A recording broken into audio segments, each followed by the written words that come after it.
नकली माओ पोस्टर एवं नकली माओवादी को आत्मसमर्पण कराई सरकारी अर्थ लुट पर उद्यम करथिबा अभियोग रे 4 गिरफ। अभियुक्त रंजू ओरफ अनुव्रत बारा और बली माझी यह विषमकटक थाना अंतर्गत सीमांचल कुट्रुका एवं आपना मांडा को गिरफ करा जायछि। एने सांबादिक सम्मेलन में सूचना देइछन्ति रायगड़ा एसपी स्वाति एस कुमार। शुक्रवार रायगड़ा सहर निकट शेषखाल थाना अंतर्गत धुमागुड़ा चांदिली थाना अंतर्गत पाइकपड़ा एवं कल्याण सिंहपुर थाना अंतर्गत कुंभारगुड़ा छक निकट में माओ पोस्टर देखा मिलता। ए माओ पोस्टर जबत पर रायगड़ा पुलिस एने तदंत आरंभ करथिला। तदंतरु अनुव्रत बारा मुख्य कार्पेटदार बोली जानिबाकु पाइथिला पुलिस।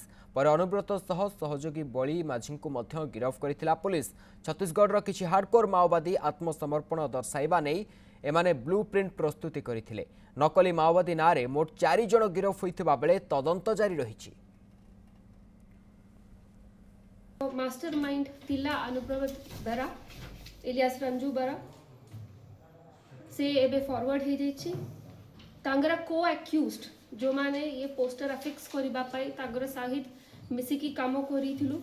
सीमांचल कुट्रुका और अल्पना माडंगी जो विषम कटकर लोग थिला से माने भी को एक्यूज्ड भी एबे अरेस्ट हो जाइछि और फॉरवर्ड हो जाइछि।